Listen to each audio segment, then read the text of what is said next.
Boa tarde, irmãos. Deus abençoe, né? Prazer aí a gente estar junto mais uma tarde, né? Hoje mais um dia aí de outubro e graças a Deus que nós podemos compartilhar, trazer um tempo aí de reflexão na palavra de Deus. E eu gostaria de caminhar com você hoje mais um tempo na ministração aí da carta, né, do apóstolo Paulo, da epístola, né, do apóstolo Paulo aos Romanos, ou à igreja em Roma, né?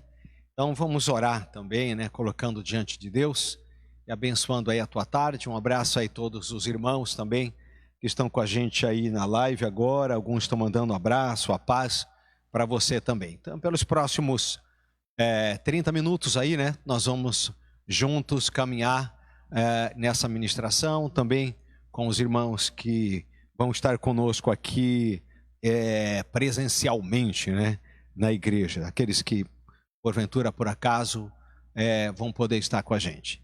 Obrigado, Senhor, nós agradecemos e pedimos por um mover, por uma graça de Deus. Queremos aprender mais da Tua Palavra e queremos dar um momento de reflexão, um momento onde nós vamos parar para poder estudar a Tua Palavra, entender algumas coisas, compreender alguns dos mistérios da Palavra de Deus para nós. Em nome de Jesus, amém.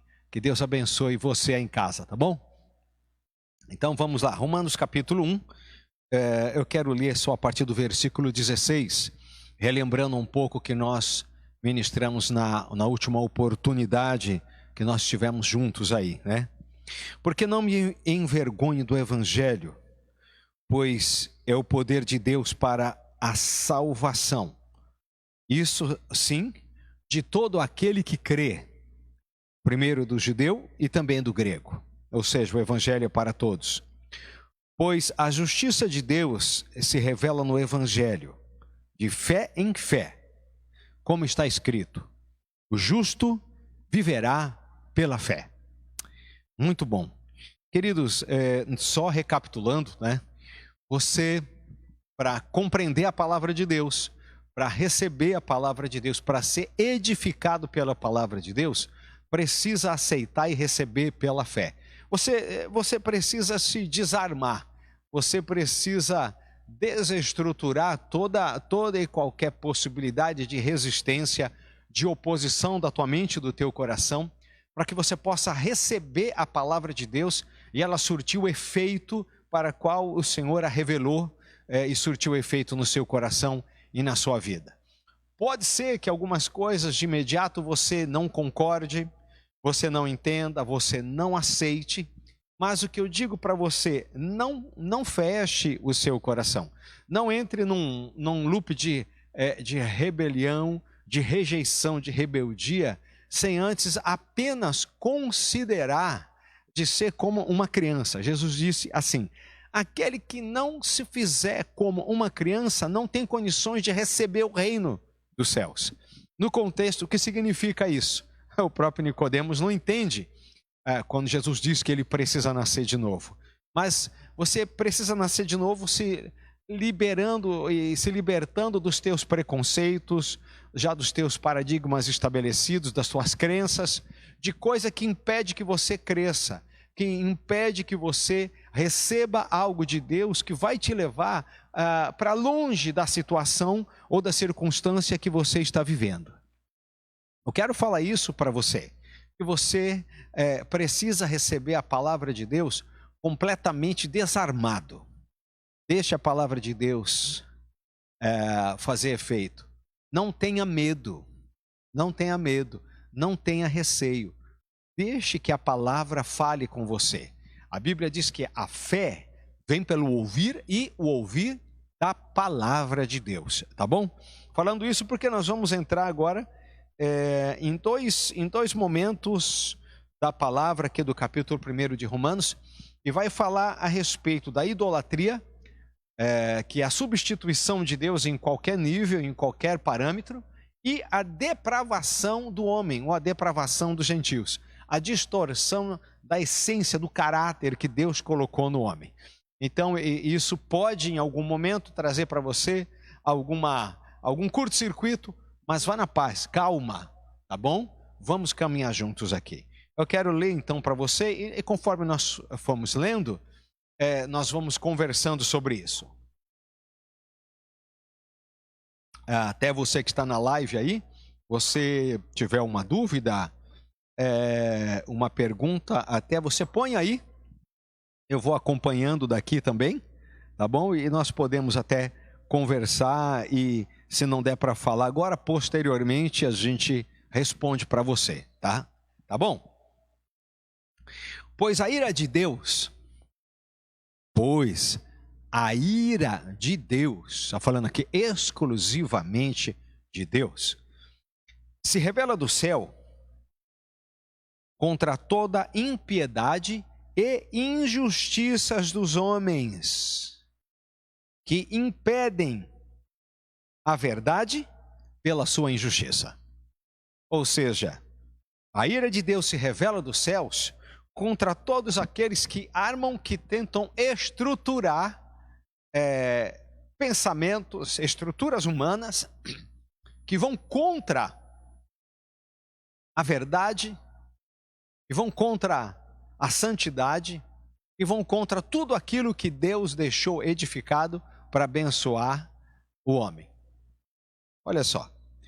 Pois o que se pode conhecer sobre Deus é manifesto entre eles, porque Deus lhes manifestou.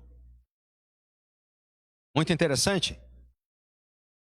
O que se pode conhecer sobre Deus, ou seja, Deus tem providenciado, Deus tem viabilizado que o homem, você, eu, essa sociedade, esse mundo tenha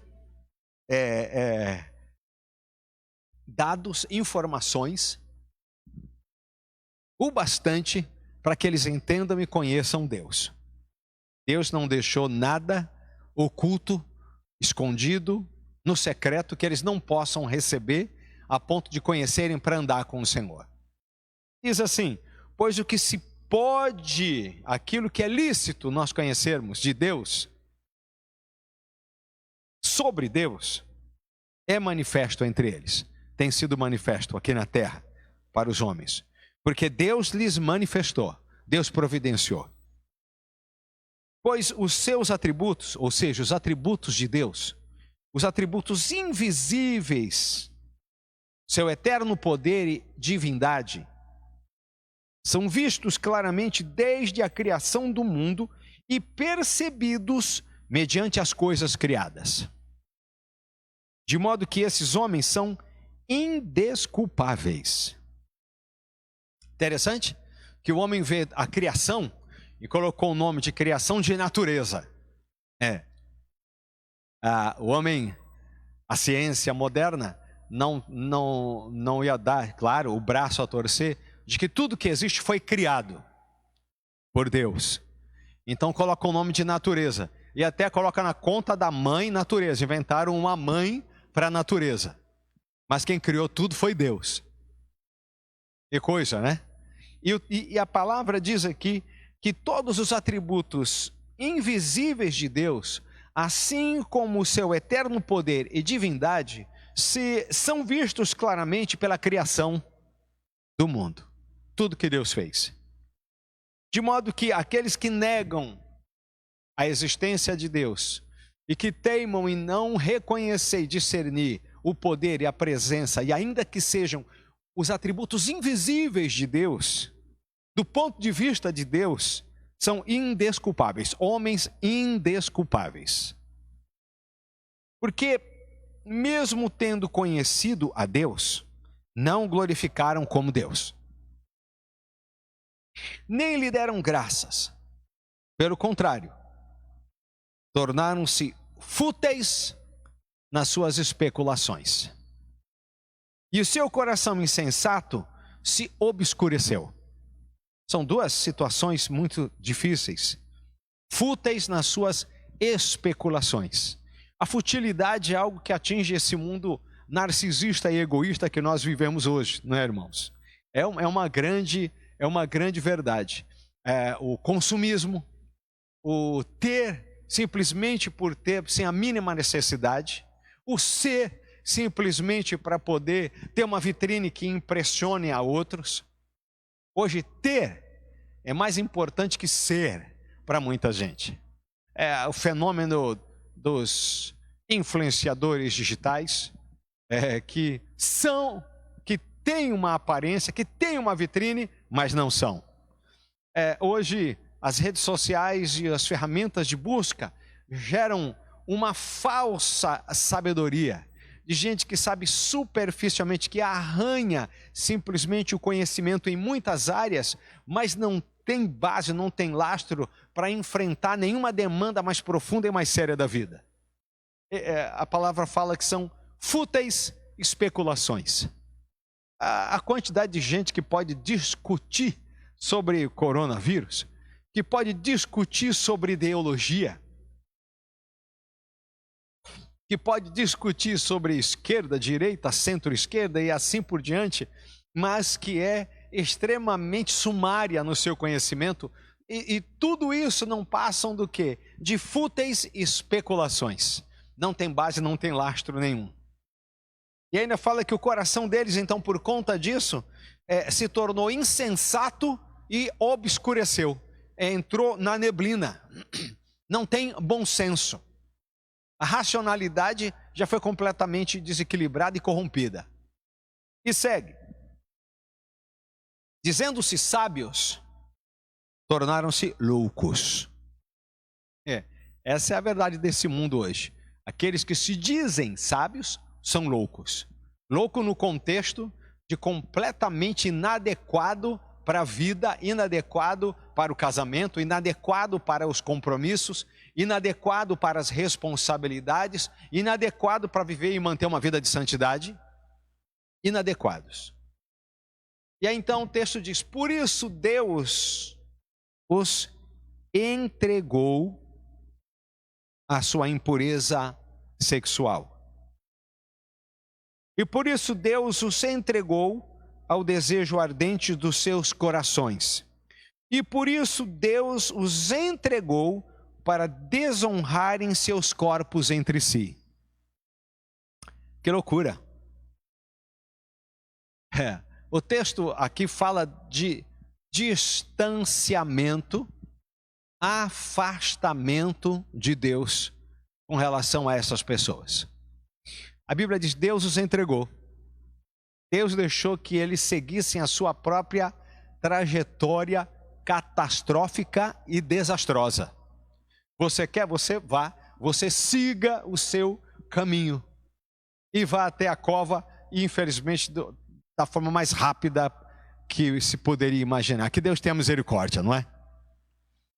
As pessoas dizem: então Deus vai castigar, então Deus vai fazer isso, Deus vai pesar a mão. Não, irmãos, o texto diz: Deus os entregou, largou de mão, siga a sua vida, você vê onde você vai dar. Isso é livre-arbítrio. Tudo que desagrada a Deus, tudo que aborrece, abomina o coração de Deus, mas a providência de Deus foi o quê? Largar de mão e entregar. Siga teu caminho. Misericórdia, né? Aí o texto diz: pois substituíram a verdade de Deus pela mentira. A esses que Deus os entregou à sua própria sorte. Adoraram e serviram a criatura em lugar do Criador, aquele que é bendito eternamente, e que assim seja por todos os séculos. Substituir a verdade pela mentira é engano, é estelionato. Adoraram a coisa ao invés de honrarem aquele que é o Criador de todas as coisas. O consumismo, essa sexualidade exacerbada que existe nos dias de hoje, esse absurdo de direito, de razão, de opção, de ideias, fez exatamente o quê? Inverter o estado das coisas. E ninguém mais escuta ninguém, ninguém mais aceita a orientação, ninguém mais aceita um não, ninguém mais escuta uma instrução. Ninguém recebe mais um conselho. O que é isso? É a distorção. Não escuta mais a verdade. Trocou e serve mais as coisas do que as pessoas. O texto diz aqui, serve mais a criatura, serve mais a criação do que aquele que o criou. E estão embalados no seu materialismo. Por isso Deus os entregou, e volta novamente aqui, às paixões desonrosas. Porque até as suas mulheres substituíram as relações naturais pelo que é contrário à natureza.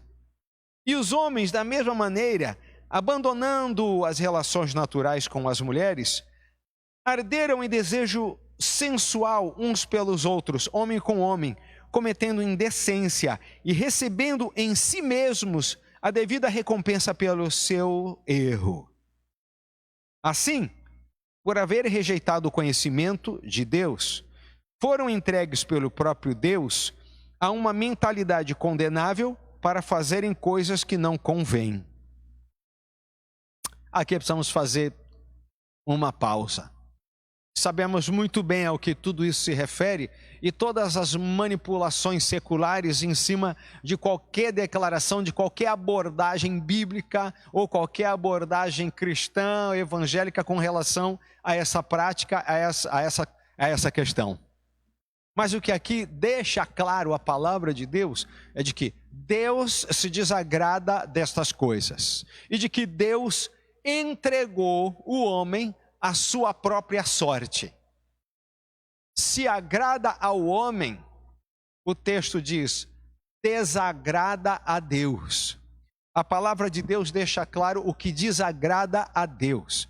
Então, meu querido, minha querida, com relação a esse contexto e a qualquer outro, se você quer agradar a Deus, você precisa deixar de querer agradar a você mesmo, ou de ser como você pensa, ou como você gosta, ou como você quer, em primeiro lugar. Aqueles que querem agradar a Deus têm que fazer de acordo com aquilo que agrada a Deus. Porque Deus aqui se revela e Ele manifesta, tá? Ele manifesta o seu desagrado, Ele manifesta o desagrado dele e diz quais são as consequências.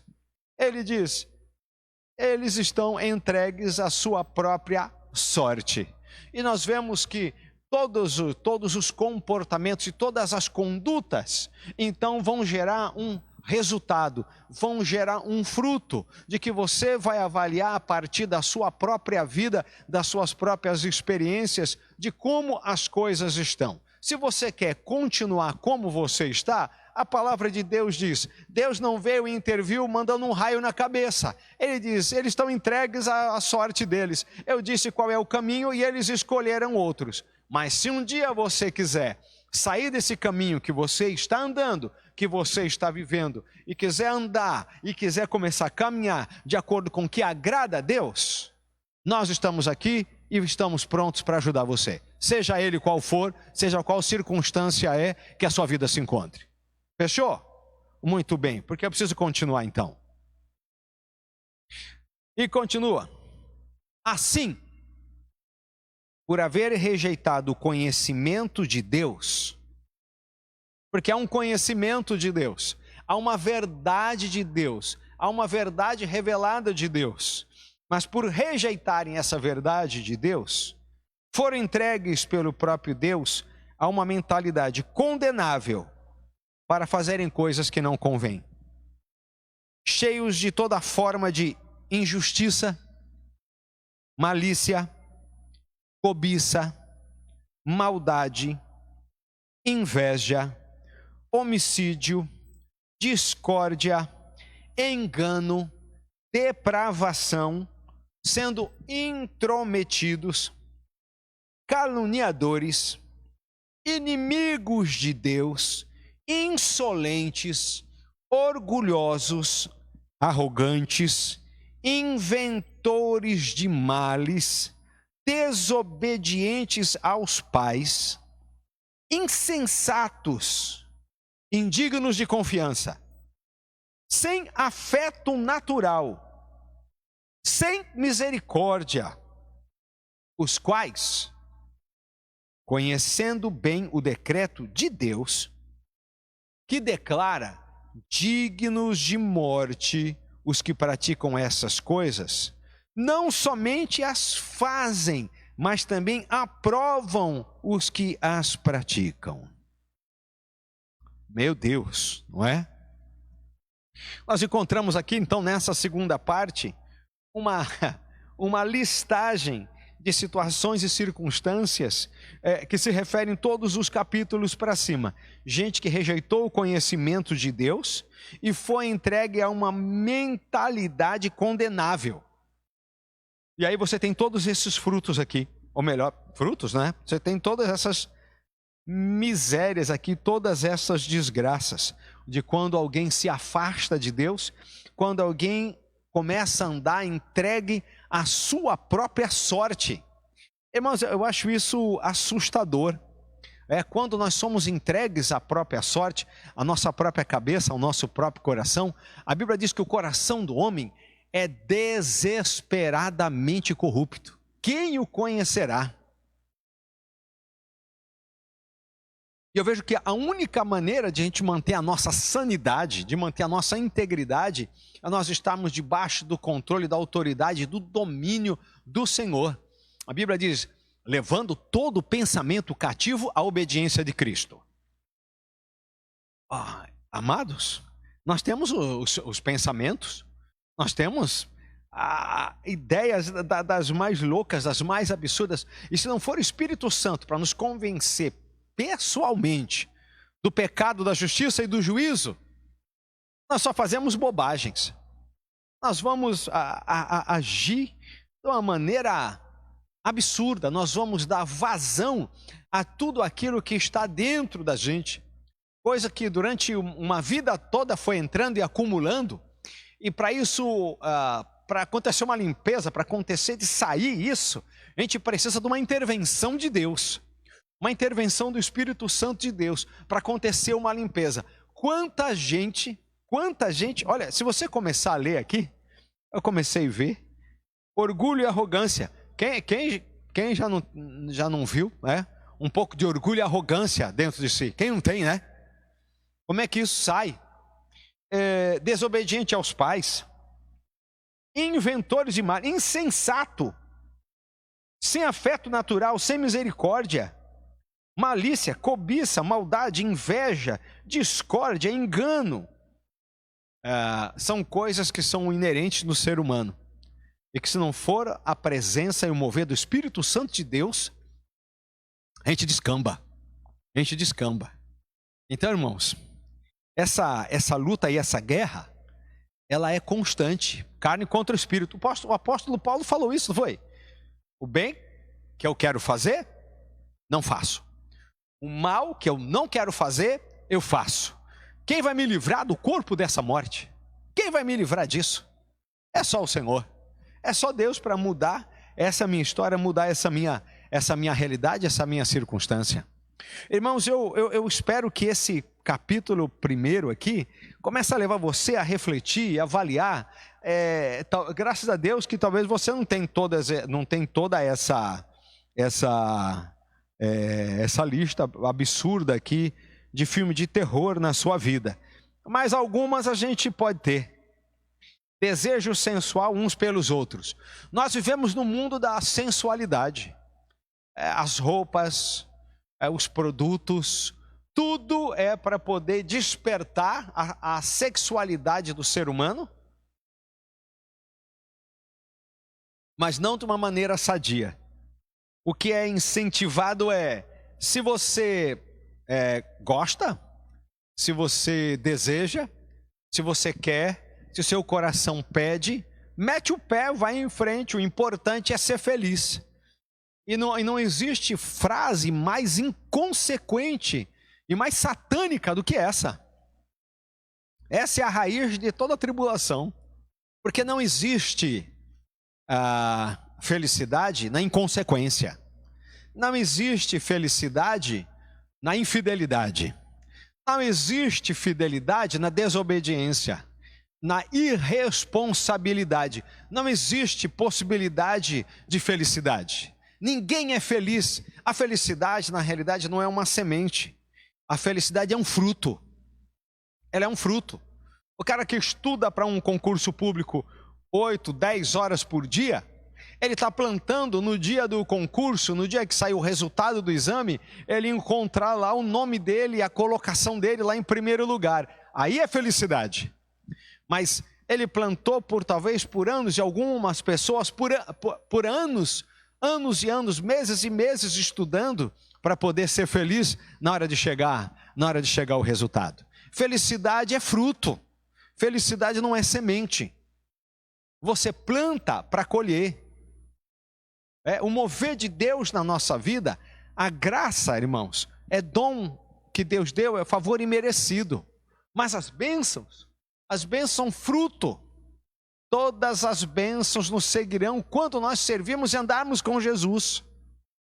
A Bíblia diz: e estes sinais seguirão aos que crerem.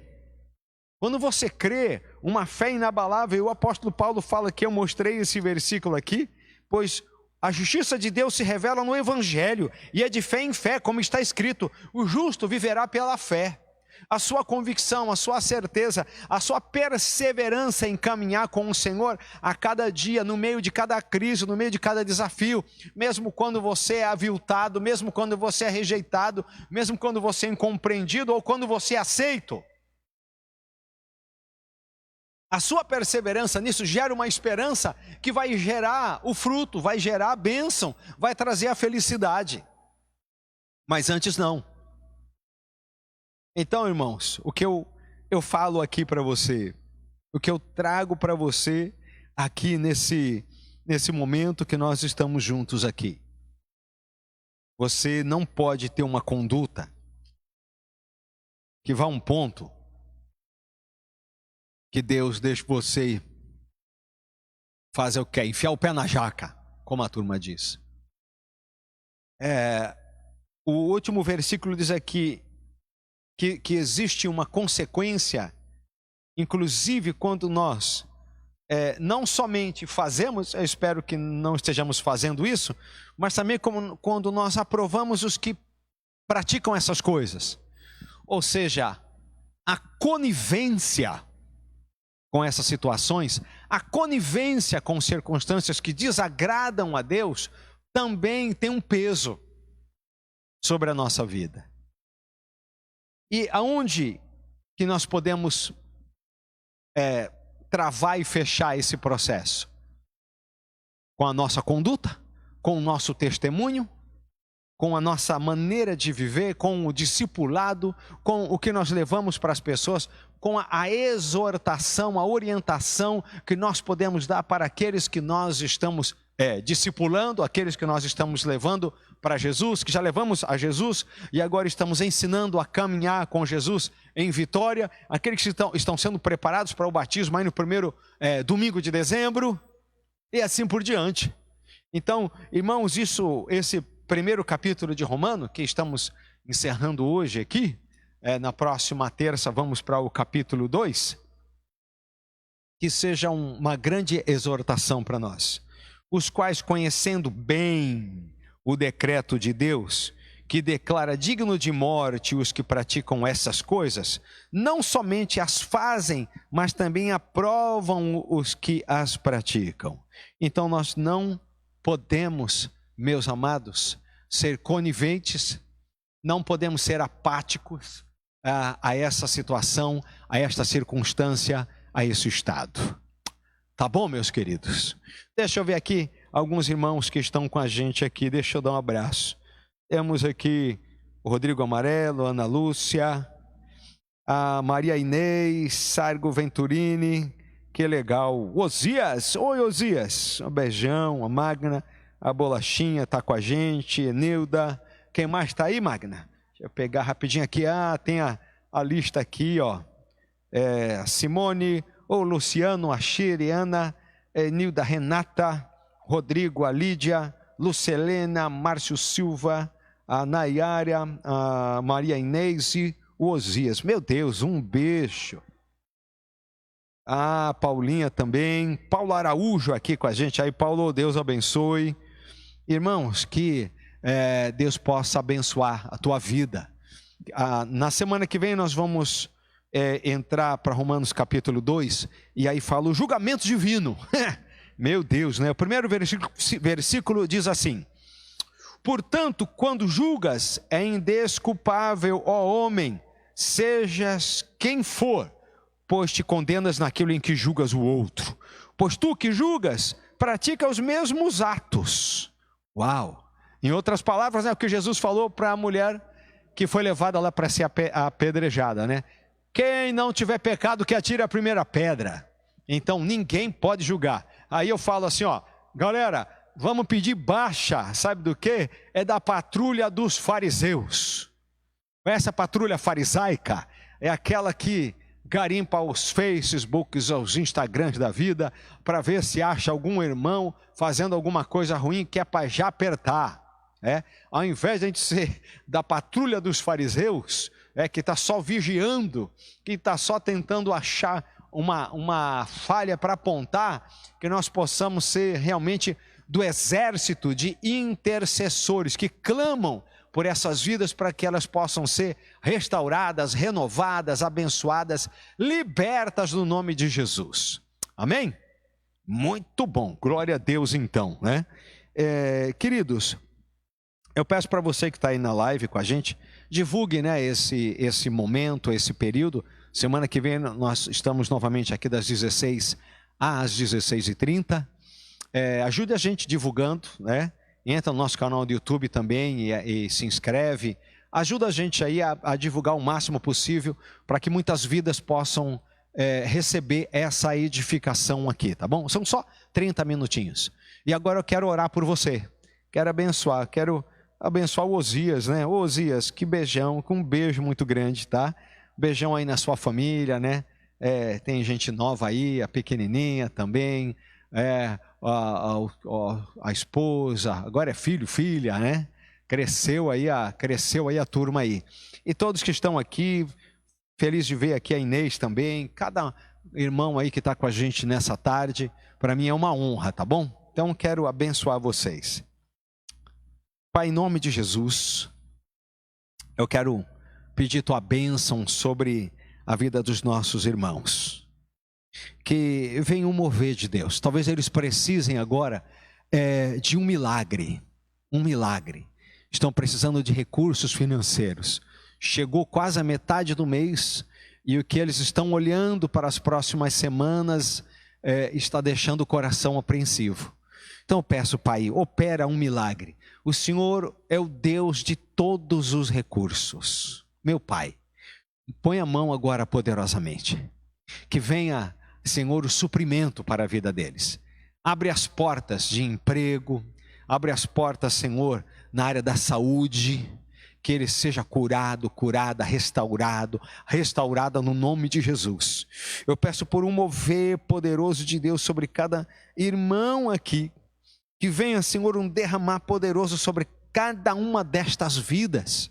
E eu quero abençoar a tua igreja e o teu povo agora. Meu Pai, em nome de Jesus. Amém, Senhor.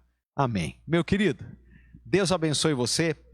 Sinta-se abraçado, beijado, em nome de Jesus. Fique na paz do Senhor.